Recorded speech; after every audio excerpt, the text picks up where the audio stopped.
Mom, if Dad's gone, the company's all mine, right? Listening in disbelief at my brother's words, our mom, Patricia, responded, Well, obviously, Daniel, plus, if you do the math, there's supposed to be a sizable inheritance in Plan B. With Dad's life insurance, we could live large for a while. It's like a bonus, huh? Well, gotta thank our absent Dad. I felt like I was about to explode with anger. What's wrong with these people? This is unforgivable. I can't let them have their way. Just as I was about to yell, I got a call from Dad in the hospital. This story goes back a few months. My name is Christopher. I'm a 33-year-old architect working at a design firm. I moved out of my family home and now live alone in a nearby condo. Being single is a little lonely, but I love my job and live a fulfilling life every day. Today is a day off, and I had plans to meet with my dad, James. Ah, Christopher, how have you been? Dad showed up for our meetup with his usual warm smile on his face. Dad, long time no see. Have you lost some weight? Running a business must be tough. Work keeps me busy, but I'm doing well. Let's get going. I occasionally meet up with my dad like this to catch up over a meal. Today, Dad invited me to join him for some volunteer work. We're at a small children's care facility on the outskirts of town. Hello, Mr. Smith. James, Christopher, hello, and thank you for coming today. We were greeted by the friendly face of the elderly director. Dad and Mr. Smith were chatting away warmly. Turns out my dad grew up in this facility. After leaving it, he put himself through college and started his own architecture firm. Even without any relatives to rely on, he made it on his own efforts, and I've always admired him for that. On his day off, Dad often invites me to volunteer at the facility with him. Since we both have backgrounds in architecture, we can repair furniture and playground equipment. James, Christopher, you've helped a lot today. After finishing our repairs on beds, chairs, and swings, Mr. Smith thanked us as we were leaving. I felt good about making a difference, and for Dad, visiting Mr. Smith, who's like a father to him, must be important too. As we walked side by side, pondering where to grab a bite, a sleek black luxury car pulled up next to us. The window rolled down and out popped Mom. Driving the car was my brother Daniel. Well, well, look who it is. Back from the care facility again, are we? Mom said. It's embarrassing to have a dad without parents. Can we stop this already? Mom, let's go. My brother spoke, chomping on his gum. I wanted to retort that he was the one who should be embarrassed, being an adult with no stable job and dyed hair, but I held back. No point in saying anything to these people. It would be a waste. Daniel and I are going to dinner. You two can grab some fast food, and don't forget to fold the laundry. All right, understood, Patricia, Dad responded, and without another word, Mom rolled up the car window and they drove off. Dad and I just watched them go, saying nothing. Mom and my brother looked down on Dad, belittled him at every turn. Honestly, Mom might be beautiful on the outside, but that's about it. But the reason they can do all this is that they're basically living off Dad's income. They've been trash-talking him for as long as I can remember, saying he's a deadbeat from an orphanage, that he has no ambition or excitement in his life. They probably only see Dad as a wallet that listens to their every demand. What's worse, my brother Daniel eats all of this up and joins in on making fun of Dad. Our family has 2 kids, but Mom has always lavished her love only on Daniel. She's pretty much ignored me, giving Daniel whatever he wants, whenever he wants. Thanks to that, Daniel still clings to Mom like a child. Even in his 30s, he still calls her Mommy and lets her dictate even what he wears and eats. When I heard that Mom accompanied him to every driving lesson, I was floored. Dad, isn't it hard living with those 2? I asked my dad that question. I'm used to it. Besides, they're still family. I have to do what I can, Dad said in a lonely voice before heading back to the house he shares with Mom and Daniel. All I could do was watch him go. A month passed. I got a call from Mom saying that Dad had collapsed, so I rushed to the hospital. Dad, what on earth happened to you? Dad, who looked even more fragile than a month ago, responded, I got some tests done and they found cancer. Apparently, it's pretty advanced. My dad had been diagnosed with progressive stomach cancer. According to the doctors, he had about 3 months to live, give or take. I never thought this would happen, especially since he's only in his 60s. Even my mom was visibly shaken. Why did you let things get to this point? Because you and Daniel have been pushing Dad too hard. You know he's been stressed out. Christopher, how dare you speak to your parents like that? You're nothing like Daniel. And what is Daniel doing at a time like this? Off gambling again? While Mom and I were arguing, Dad spoke up quietly. Both of you stop. I'm fine.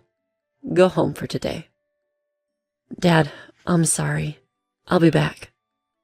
I left the hospital room, but between my worries for Dad's health and the shock of his prognosis, I couldn't sleep that night. After that, I took on the responsibility of bringing Dad a change of clothes and doing his shopping as he requested. Sure enough, neither Mom nor my brother lifted a finger. Still, I wanted to make Dad's time as comfortable as possible. I popped into his hospital room during breaks from work and took care of him for 2 months. Then, one day, when I went back to my parents' house to grab some of Dad's belongings, I overheard Mom and my brother talking in the living room. Mommy, once Dad is gone, the business is all mine, right? Stunned by my brother's words, I listened more closely. That's when my mom chimed in. Daniel, it's not a given. Besides, if you do the math, there should be around $2 million in inheritance. Wow, that's awesome. Maybe I should buy another car. Why not? You'll be the company president, so you should drive a nice car. Thanks to his life insurance, we can live a little lavishly for a while.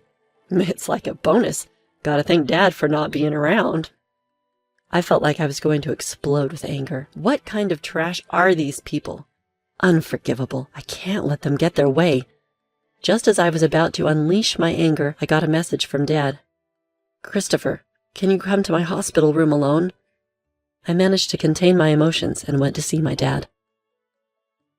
He had lost even more weight recently and his complexion looked bad. Christopher, thank you for always being there. What are you talking about, Dad? Just tell me what I can do to help. As I sat next to his bed, Dad began. There's something important I need to talk to you about. I listened quietly to my dad, holding back the tears as I responded. Visiting hours are almost over, so I'm going to head out, but about what we discussed? Dad, just focus on taking care of yourself for now. Thank you, Christopher. See you later. In the end, that was the last conversation I had with my dad.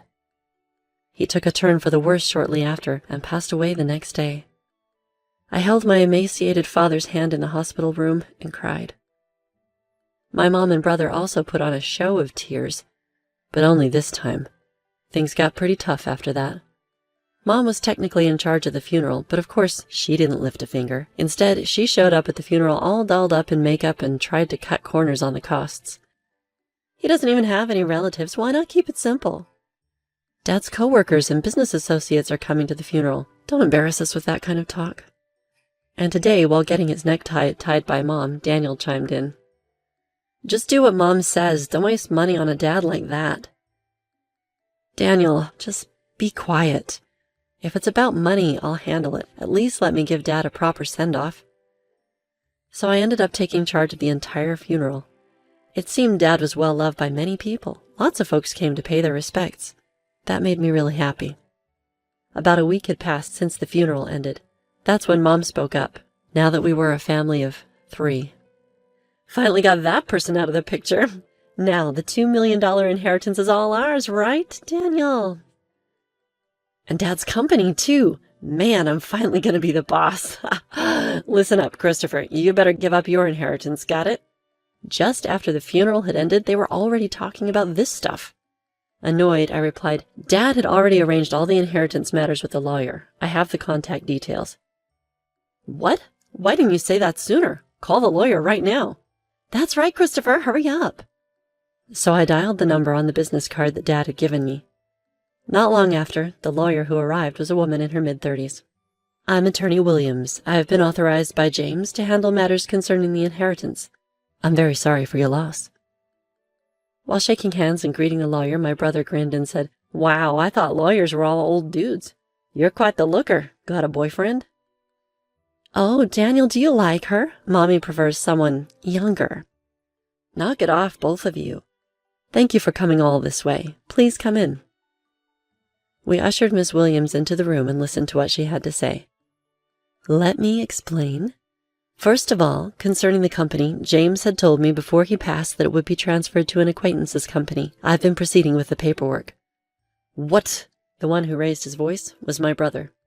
What does that mean? I was supposed to become the CEO. I've heard nothing of the sort. For the sake of the employees, the company will be merging with a trusted and skilled company that your father was fond of. The other company has already agreed, so there's nothing that can be done. That damn outsider! Damn it!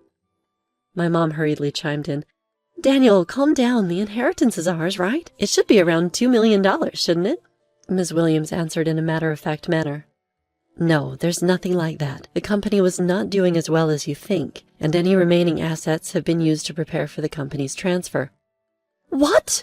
What about our money? There should be $2 million coming in, Mommy. What's going on? Patricia has received a substantial life insurance payout. She has left a will expressing the desire to gift that money. What are you talking about? We've already spent that on a new car. Hey, lawyer, Dad had multiple insurance policies, right? What about those other payouts? Regarding life insurance, James had canceled all policies before he passed. All I know is that the money was used up. What? Where did all the money go before he died? Damn it! Was he planning to leave us without a dime? I watched Ms. Williams leave as my mom and brother lost their composure. As she left, she said, It's tough, isn't it? All I could do was give her a wry smile in return. I looked up at the night sky, recalling the last conversation I had with my father while walking. Christopher, would you take over the company if I die? There might not be much in assets, but I should be able to leave you at least the insurance money. There should be enough of that. What are you talking about, Dad? You were the only one in the family who was kind to me. I wanted to leave something for you, at least. Dad, I respect you for building the company from scratch with your own hard work. I want to make it on my own, too. I don't need the company or the insurance money. But if there's any inheritance left, I want you to use it as you wish. I'll help in any way I can. Christopher, thank you. Thank you. Walking along, I realized I had arrived at the facility. Despite it being night, Mr. Smith was in the yard. When he saw me, he ran over in tears. Christopher, James passed away so suddenly. He told me not to come to the funeral, but actually... Mr. Smith, my dad was grateful for both you and the facility. I just found out, too. A little while ago, James made a large donation to the facility. A really large one. Now we can buy the things the kids need. We might even be able to renovate. Thank you. But I wish James could have lived. I wish he could have been happy. While comforting a tearful Mr. Smith, I found myself crying too. Looking up at the starry sky, I whispered in my heart, Dad, you did it. You really did it. A few months later, I had occasionally met with lawyer Ms. Williams to handle the intricate legalities of transferring the company and settling the estate. This was to be my last meeting with Ms. Williams. After expressing my gratitude for her support, Ms. Williams offered her condolences once more, comforting me in a considerate manner. As I was seeing off Ms. Williams, I thought about how I might never see her beautiful face again. She was such a kind and gracious person. Just then, as I was waving goodbye, a familiar car pulled up beside Ms. Williams, and out jumped my brother, wielding a metal bat. Ah! Hey, what the heck are you doing? I yelled and quickly tackled my brother. Shut up! Let go of me! His face turning red as I held him down to the ground, he was struggling. Were you trying to attack Ms. Williams? What's going on?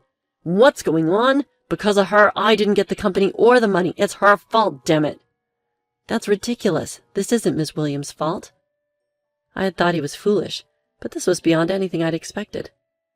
While shielding a trembling Ms. Williams, I called the police. Inside my brother's car, not just a bat, but also a rope and a stun gun were found, clearly weapons. He was swiftly arrested.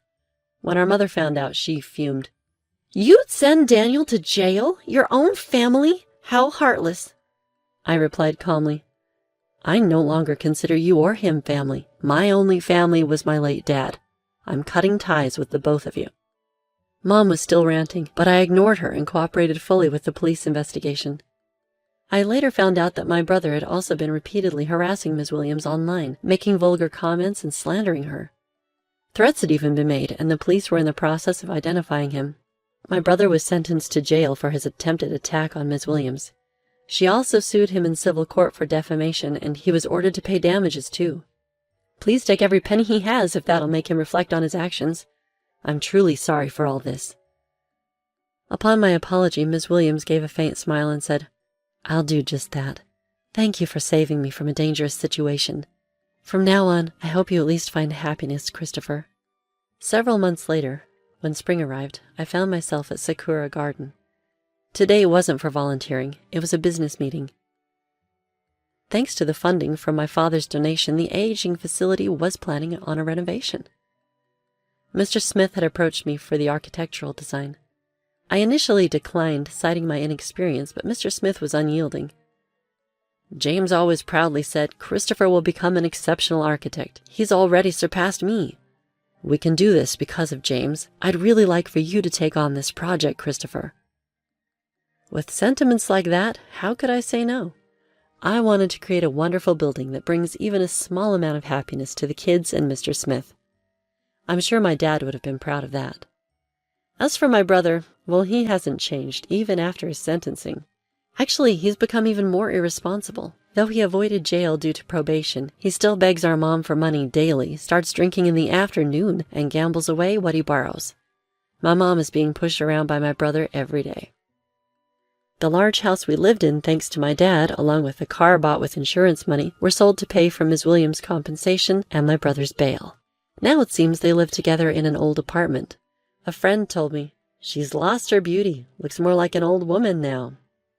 She brought this upon herself, but I hope she at least reflects on how she treated my dad poorly before he passed away and raised my brother to be such a mess. One last thing. I'm going to marry Ms. Williams, the lawyer, soon.